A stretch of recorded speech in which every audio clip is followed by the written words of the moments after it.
Hey everybody, welcome to Buzzing About Romance, an author spotlight. I am Becky, and I am super excited to be joined for this episode by author Carla Luna. Welcome to the podcast, Carla. Hi there. Thanks for having me. Yeah, we've done, you did readathon, I think 2 years, or Yes. 1 year, and then Last we year. did happy hour with you for your books, but I think this is the first time you're like traditional podcasting it. Wow. Okay, cool. So I'm excited to have you here. We are going to chat about your latest release. So this episode is dropping on your release date. Yay. And we are chatting about Santa Maybe. This is book one in the, is it called the Drake Hotel? The Duchess Hotel. Duchess Hotel. Okay. Pull it together, Becky. I'm going to read your bio, and then we'll talk a little bit about you as an author just to refresh everybody who you are. Carla Luna writes contemporary romance with a dollop of humor and a pinch of spice. A former archaeologist, she still dreams of traveling to far-off places and channels that wanderlust into the setting of her stories. When she's not writing, she works in a spice emporium where she gets paid to discuss food and share her favorite recipes. Her passions include Broadway musicals, baking, whimsical office supplies, and pop culture podcasts. Though she has roots in Los Angeles and Victoria, BC, she currently resides in Wisconsin with her family and her feisty Siberian cat. You can find Carla and all her socials on our On the Shelf show notes at buzzingaboutromance.com. We'll have them all listed over there so you can find all the places to follow her. Again, Carla, welcome to the podcast. Thank you. And I should quickly say that I should update my bio because I'm retired now. Oh, As much as I loved the spice store, I thought it was time to turn in my apron. I'll always be a spice girl at heart, but now I'm just retired and at home, and so I'm trying to write full time. okay.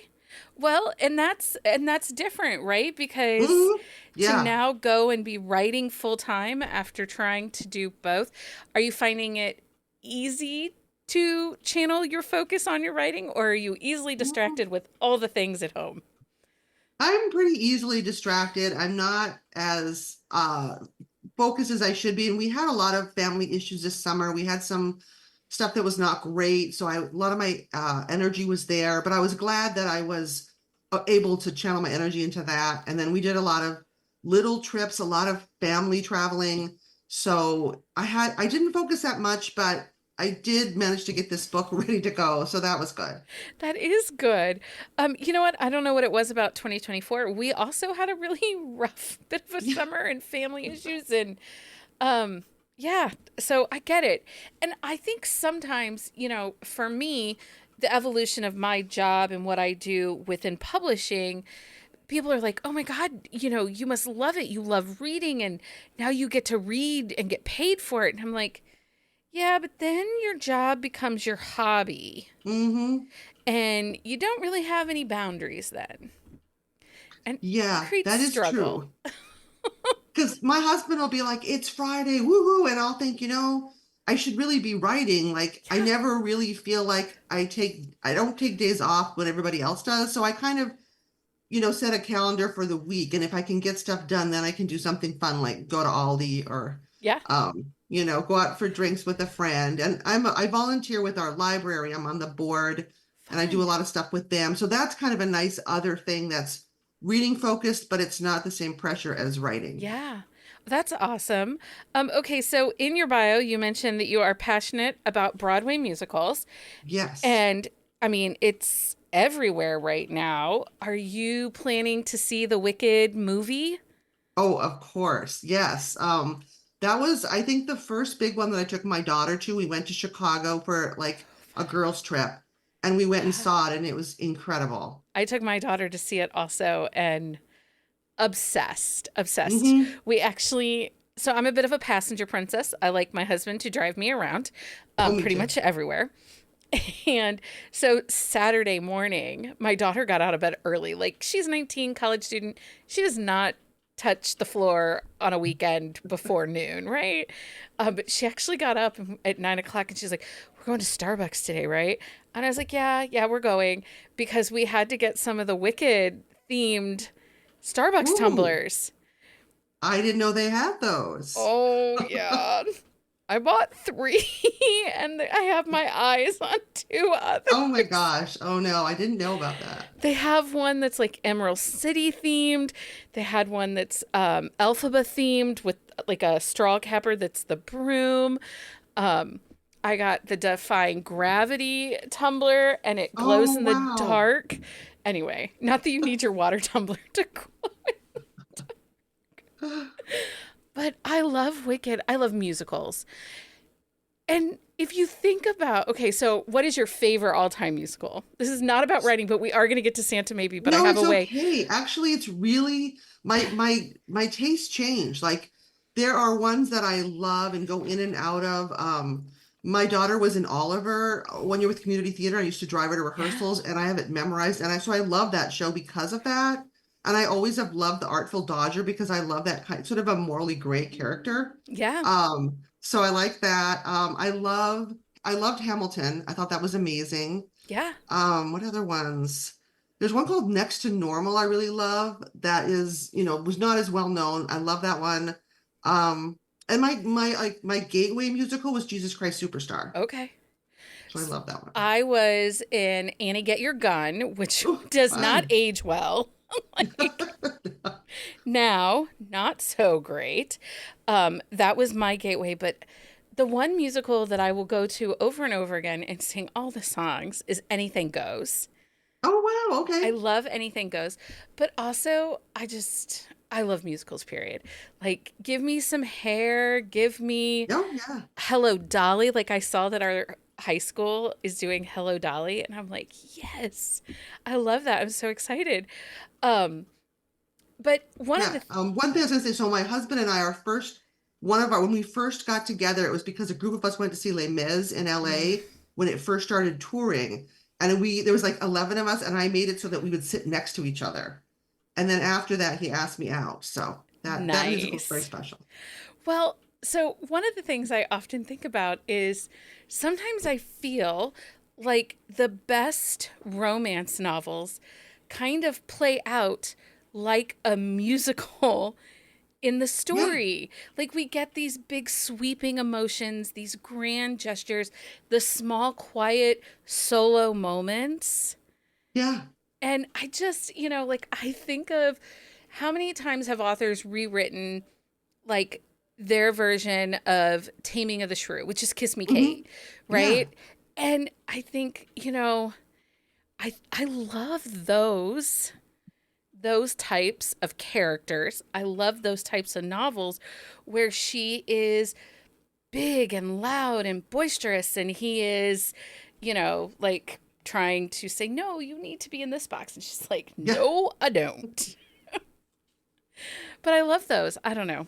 I could talk if I I also think with musicals, like it's amazing to me how you can convey so much in a song. Like you can convey such powerful emotions. You can tell a story. yeah. It's so incredible to me, the storytelling that you have to be able to do to convince people that in a 2 hour musical, people will fall in love and you're rooting for them and you care about them. And that's really tough. But I think it's really tough to be a novelist and write Yeah, romance because true. in 200, 300 pages, this couple has to come together, overcome, connect, and you have to convince the reader, the audience, that they are in love and that their love is enduring and forever. That's true. Yeah, it is tough.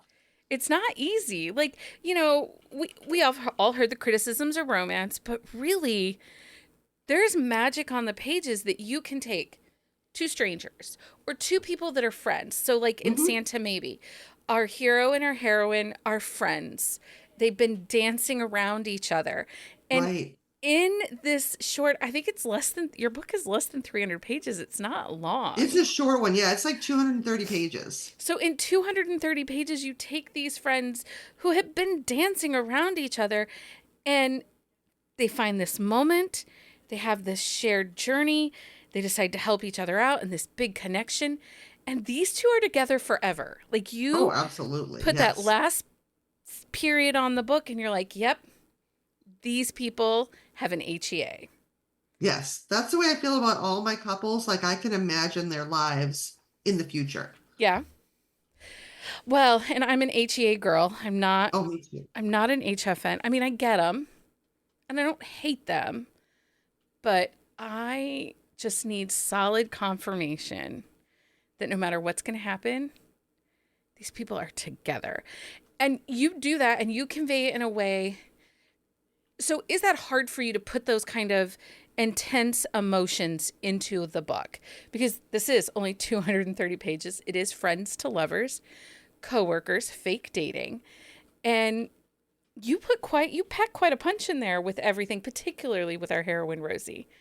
Because Thank you. I love her. I just I just fall in love with my characters.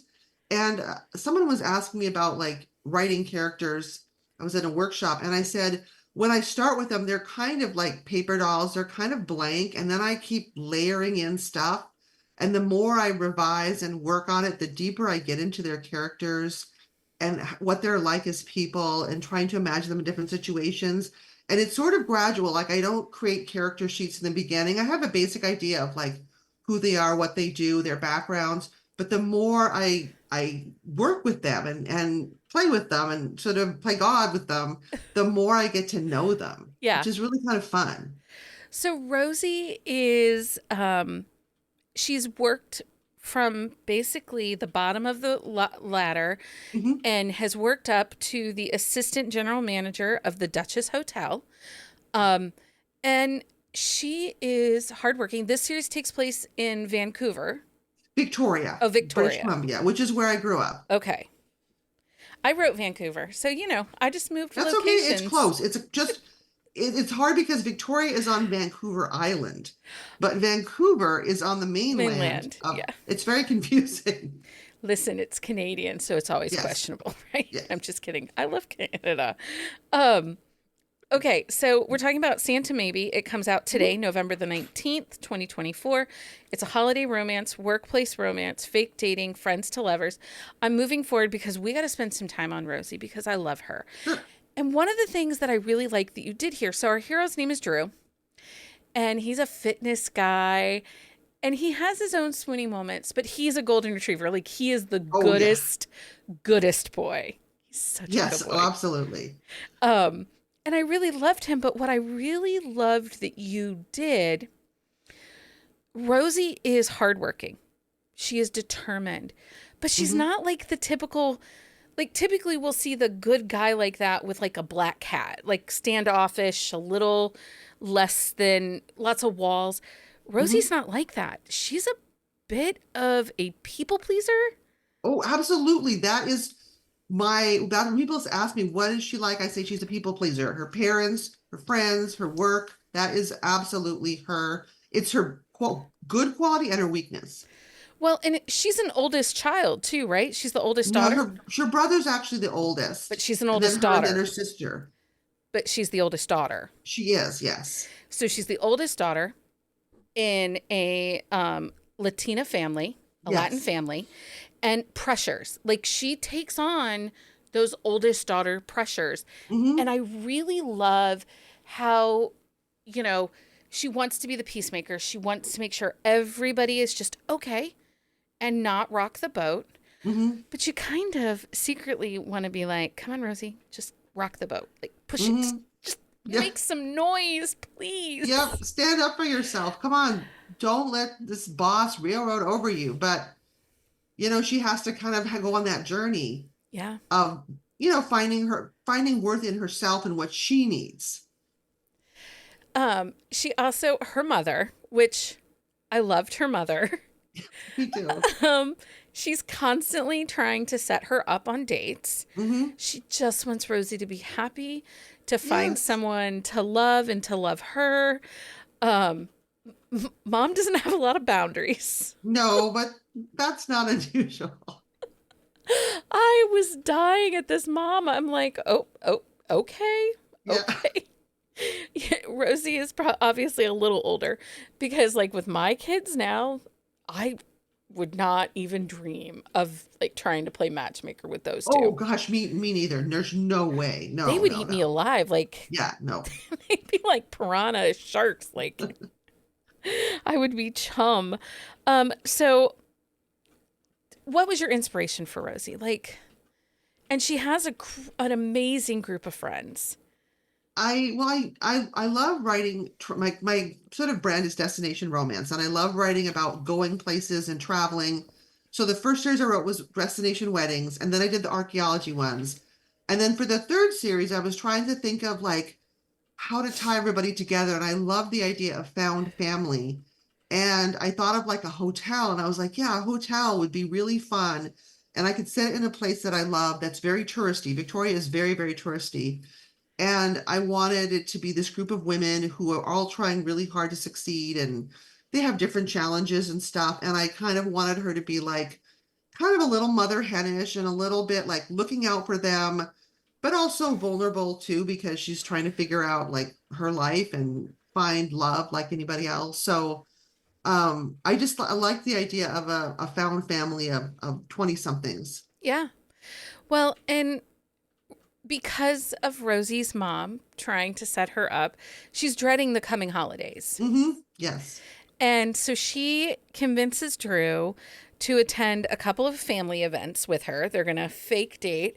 And Yes. in return, he will play Santa at the hmm hotel, and she will be his plus one at his ex's wedding, That's right. Yes. which is such a great setup because, yeah, it's just fake. It doesn't mean anything, Of course. except these two have so much pining.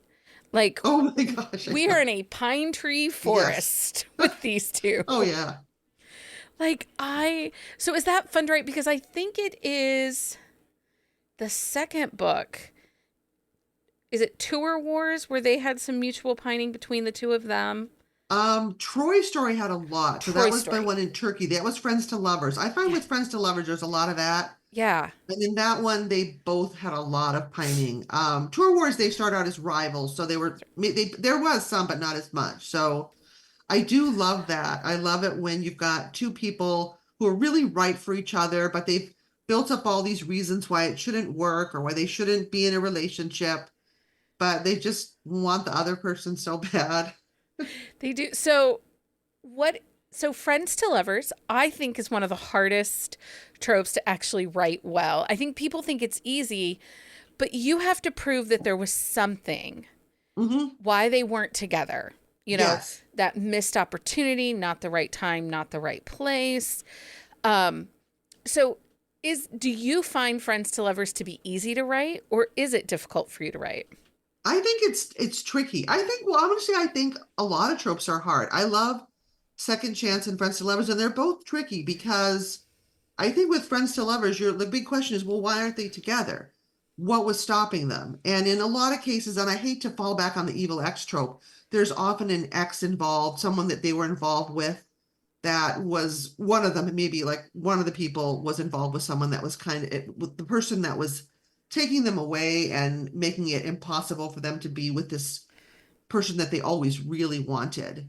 I think in this one, it was tricky because, yeah, like one of the, I think when Rosie's talking to her friend Charlie, Charlie's like, you guys are perfect for each other. I don't get it. And Rosie's just like, no, no, I'm so busy. My job is so important. And Drew's got, family issues and he was really burned by his ex. So they've got like this baggage and they just have to get over themselves. These two do need to get over themselves, Yeah. and they do because we do get an HA. That is not a spoiler. No, that's not. um, what is it about writing a Christmas? Because this is your second Christmas Yes, my romance. second Christmas book. So, what is it about writing Christmas? Are you a huge Christmas Yeah, I person? love Christmas. It's my favorite. I love it because I love the whole season, like not just the day, but like I love baking. I like decorating. I still send Christmas cards to people. I enjoy like getting the house all festive and I just like the vibe. So I love Christmas movies. Yeah. Not so much Hallmark, but like sometimes the little edgier ones that are like the Netflix ones are pretty good. But I love that. I watch like the same ones. I always watch The Holiday every year. I always watch Love Actually. I watch stuff like that a lot. Yeah. So I am a big Christmas person. So for me to write a Christmas book is really fun. Also, I kind of have this like I kind of get the appeal of a hot Santa, which is part of this book. Yeah. because during COVID, I had this weird dream where this woman meets a guy in the bar and they hook up, and it's a one night stand, and it turns out he's the son of Santa. And I give it away for free in my newsletter. It's just a fun story. But I started creating this whole world in my head, like the Santa Claus, but make it really sexy kind of thing. And I've always been like fascinated by the appeal of like a hot Santa. So I was like, I really want to write a Christmas story, not with Santa, because that's complicated, but with a hot guy who dresses Yeah. like Santa. Remind me to tell you when we're done with our interview about some hot Santa romances you should Oh, check out. please do. So have you decorated for Christmas already? Because this is November 19th. So are you a wait till Thanksgiving decorator or are you already Yeah, starting? my rule is that usually like right after the day before Thanksgiving when I'm baking, I'm allowed to play Christmas music. These are just self-imposed rules. And then right usually around after Thanksgiving we usually start decorating. We usually get our tree because we get a real tree Okay. the first weekend in December. Okay. And then it Um, stays up through New Year's. my girl child, now my boy child has no interest in decorating. Never has, really. But my girl child, she will only help me decorate for the holidays, the starting the week of Thanksgiving. Like Okay. she will not let me if I put anything up sooner than that, I'm on my own. And I'm like, that's kind of mean. That's kind of mean, right? You should Yeah. want to decorate with your mother. Um so one of the things that I loved about this book, also about Rosie, because I have to go back to Rosie. I really am a little obsessed with her. I don't know. I really connected with her. I'm an oldest daughter. I have two older Mhm. brothers, but I'm the oldest daughter. I'm the one. My dad passed away a couple years, 14 years ago. I'm the one who takes care of my mother. Yeah, I'm I'm, sorry. I. It's okay. It's a long time, but but now I have to take. That's what you should be sorry for. I have to care for my mother Mm. because she's a wild card. Is Oh all I'm boy. saying. She's a little feisty. Um, but it's, that pressure of family. And I Hmm. think with Rosie, I just really connected with her wanting to make sure that everybody's just okay. Like everything is just Yeah. good. And but she loves action movies. And That was a weird little thing. you do this with all your characters. You give them something really small and unique. And it just sticks with you, right? Like, Yeah, I was just sort of thinking because I thought, well, something that you'd think, oh, she likes rom-coms or something. And I right. thought, no, because she and Drew would have this bond when they're first working out together. Like, he'd be like, see any good movies? And she'd be like, oh, yeah, I saw Fast Eight or something. And the idea that they would be like, oh, we can talk about this together and have that in common. And just the fact that and like I said, she likes even the bad ones that come directly to streaming. Like, there's always those terrible, terrible action movies that don't even make it to the theater. Yeah, Apple TV has a whole plethora of them. Well, so early last year, my husband and I started having these Saturday dates.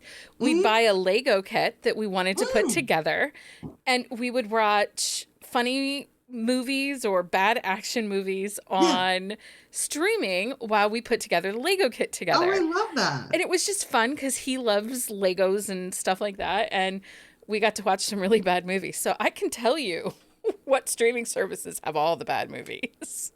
That's funny. Um, okay, so what is one thing? Santa Maybe will be coming out today, November the 19th. It'll be Mhm. available everywhere. Yes. What is one thing you want people to take away when they read Santa Maybe?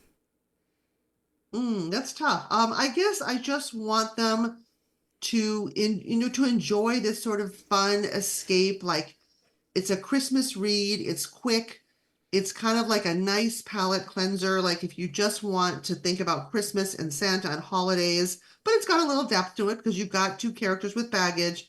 But all my books, I try to combine a little bit of depth in it, and you have the emotion with the idea that you're going to read it maybe on a plane or curled up by the fire, or it's just a nice way to take a little break. Yeah. And at Christmas too, the other thing I thought was it's shorter than most of my other books, but I also thought at Christmas sometimes I tend to read a lot of novellas and shorter books because I'm busy. And sometimes it's nice to have a shorter book. You can pick it up, read it in a couple nights, and feel like, oh, that was nice. Yeah. Yeah. Just that moment of escapism Yeah, for just yeah. a couple hours. So what is next for Carla Luna? Also, you do So not stay home. You were like at a brewery signing this weekend, which I was yes. super jealous of. Like you go to all these cool places. Yeah, and I'm doing a bunch. I'm doing a bunch, some bookstore events in December, which will be great So in the fun. Wisconsin, Illinois area, doing a Okay. couple craft fairs. So trying to get out there with my book. So I don't know if you can tell. Okay, so who do you think? Well, probably read the end of the book, so you probably know who's the next couple.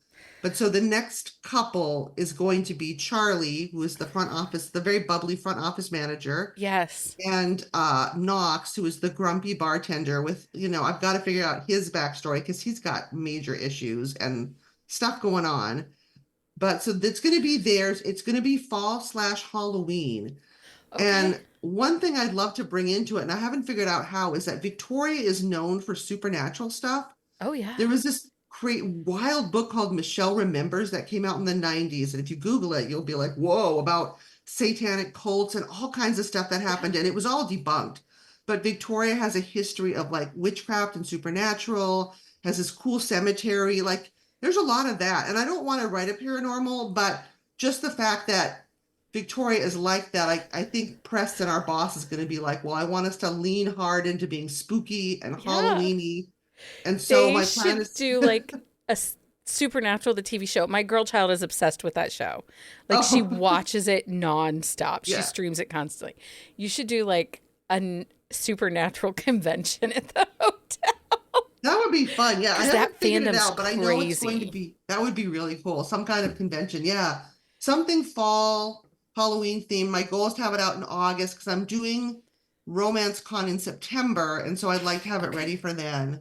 fun. Um, so yeah, so that's my next book. And then in the meantime, I'm in an anthology for another event called Writers on the River, and we have to write a short story, and they want it to be spooky. And I was like, well, I don't know. I don't want to mess with my hotel series, so I might try to write a spooky archaeology story to like keep in like to do something with my Romance in the Ruins series, but I haven't figured it out yet, and I got to get Maybe a going on that. mummy themed romance. I'm Yeah, I just, was thinking mummy, something with a graveyard or a curse or something. There's yeah, got to be something good. So that's kind of my actually once one now that release day is here, my goal is to focus kind of on figuring out this story because it's due.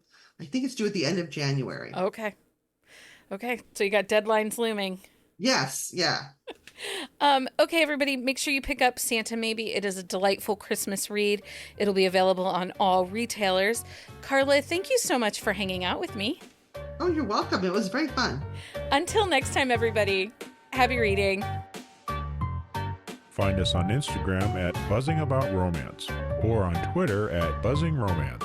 If you like the podcast, please leave a review. If you'd like to support us directly, join the Bookcase and Coffee Patreon and receive exclusive content only available to Patreon members. Check out bookcaseandcoffee.com for our on-the-shelf show notes.